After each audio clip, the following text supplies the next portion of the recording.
Halo fellow YouTubers, welcome back to Triple N Channel. Nama saya Chris. Di video sebelum ini saya ada ngebahas term yang namanya HOA.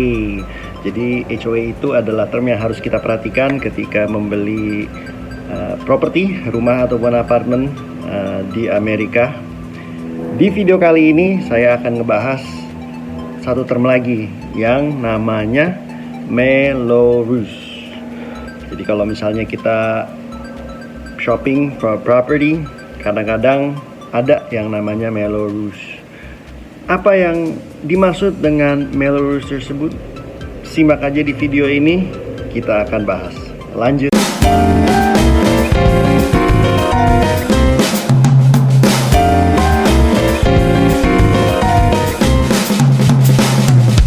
Nah, jadi di video kali ini saya akan ngebahas term yang namanya Mello-Roos. Itu yang harus kita perhatikan ketika membeli properti di Amerika.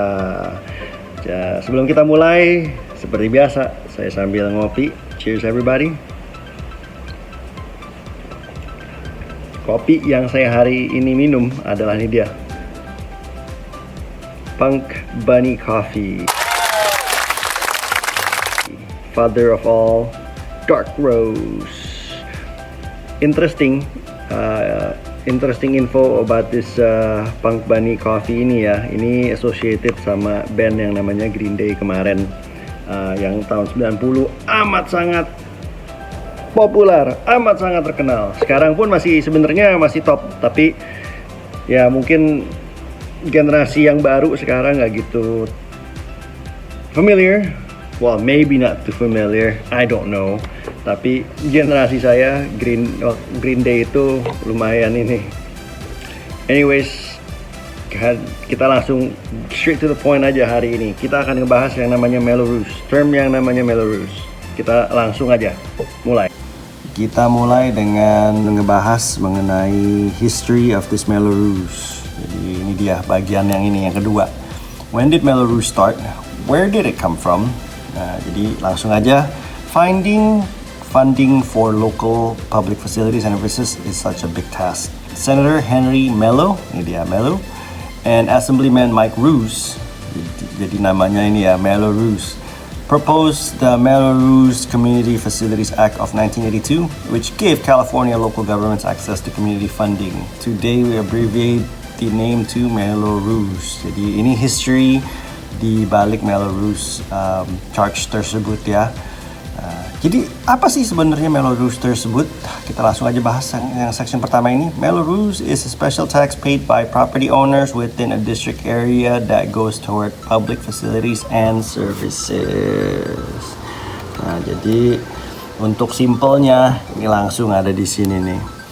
What does Mello-Roos pay for? Mello-Roos taxes pay for public improvements and services. For example, contohnya Mello-Roos funds local police, fire, library, schools, recreation, maintenance of parks, parkways, and open space. Jadi ini shortnya aja what it's all about.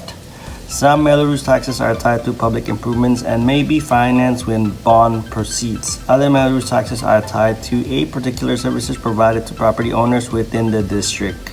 The Mello-Roos funds pay for the services provided, such as fire suppression and ambulance services.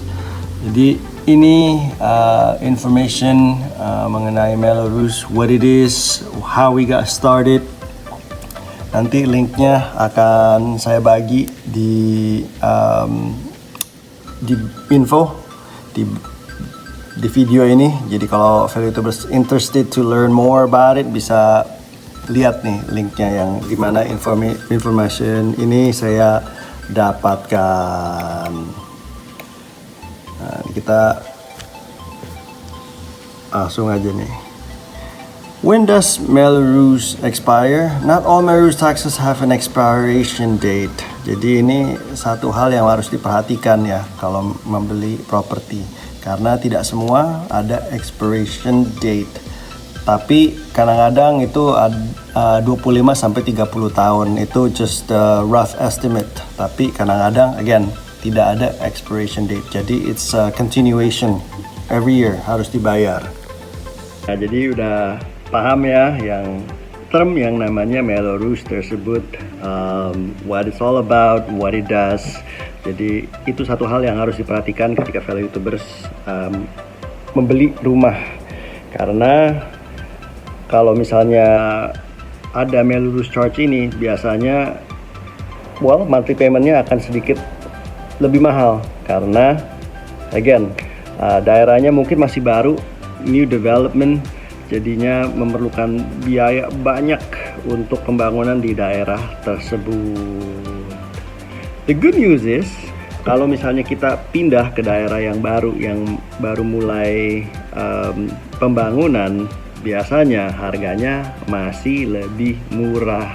Give it kayak 8-10 years, harganya pasti akan tapi again, nggak semua state seperti itu ya. Jadi don't quote me on it, but for the most part, a lot of parts of California biasanya kalau jadi first mover di property biasanya gini, property naik, appreciation, increase. Kalau di Indonesia bilang cuan.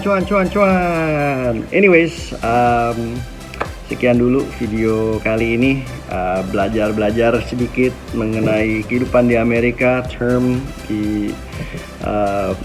yang harus kita perhatikan ketika membeli properti atau rumah atau apartemen di Amerika. Anyways, saya akan lanjut ngopi lagi. So cheers everybody. Sebelum kita pisah, jangan lupa untuk like dan subscribe ke Triple N Channel, di mana kita akan lanjut ngobrol, nyantai, dan ngopi. Take care everybody, be good, be well, dan stay healthy. Ciao!